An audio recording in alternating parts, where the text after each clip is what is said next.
Hello to everybody. We're getting close to the end, so I hope you guys are hanging in there. And I know it's a busy time of the semester, and you guys are all working hard. I wanted to, I think this is module three, lesson three, and that was where you were doing a response to it was a literary analysis this time. But what I wanted to just go over and talk a little bit about is the rationale. I pulled out this example. Desiree did this example, and I thought she did a really good job on her rationale. And so I wanted to pull this one out and show you what she is doing that a lot of you guys aren't doing. When you do these rationales, you can't just say, well, I covered the themes, or I provided an example, or I had the students do an assignment on blah, blah, blah. You have to tell how that happened. You have to explain where in your rationale what you're talking about, and you have to tell why that is giving you a good score or not. And Desiree did a really good job of this, so let me just read read through it. She says, with the completion of this assignment, I would score my work as a 3. Now, for her rationale, I'd give her a 5. She did a really good job on the rationale. I'd have to look more specifically at the responses she wrote. Although, as I recall, she did a pretty good job on that too. I think she's probably not giving herself enough credit. But in the reflection that she's doing here, she's being very specific, and she's doing a good job of really showing what she's doing as a writer, what she's thinking about as a writer, what she did include, what she didn't include, why, how all that works together. Okay, she says, this score is due to my use of complex ideas for themes brought up within both works. So why did she get this score? So first of all, she's talking about complex ideas for themes. And then for example. How many of you even have for example in your rationale? You should for sure have that in there. That's how you explain what you did, how it works, and that also is giving us the why. It can help with giving us the why. For example, there is ample evidence of the complex nature of toiling for manufacturers. See, that's a very specific concept, a very specific example of what she talked about in her response.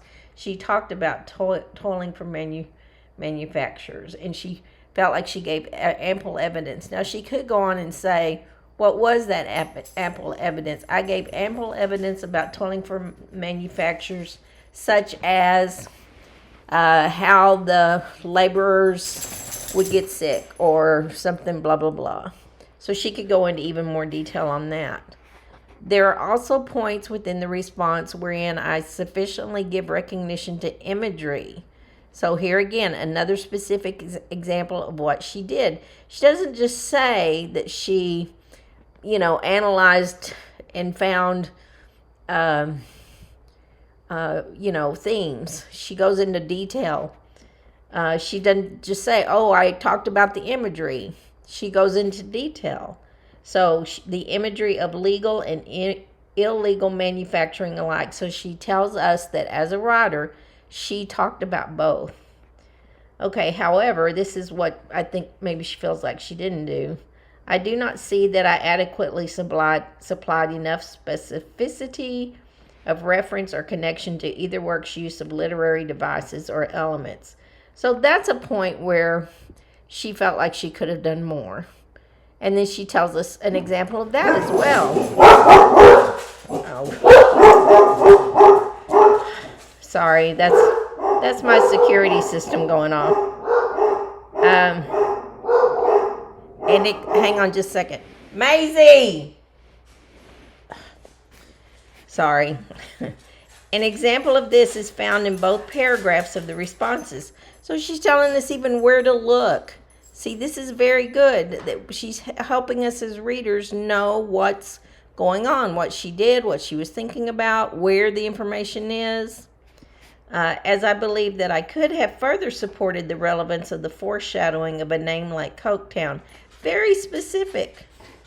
This concept of Coketown, she tells us what she feels like she should have been doing more of, or she should have done it all. Also, I could have expanded on the word legal. Here again, very specific. She doesn't just say, oh, I didn't expand on words or ideas like I should have. See, that's very general. But here, specifically, this word legal, this is part of what she wrote, and this is the specific part of where she's seeing she needs to work on it more. Being juxtaposed with pad further as it ties into a theme.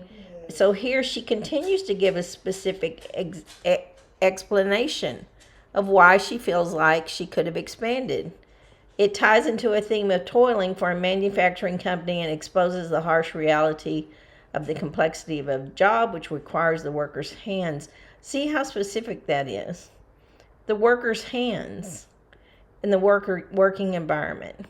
So very specific, giving these examples, saying this is what I did, this is how I did it, this is why I did it.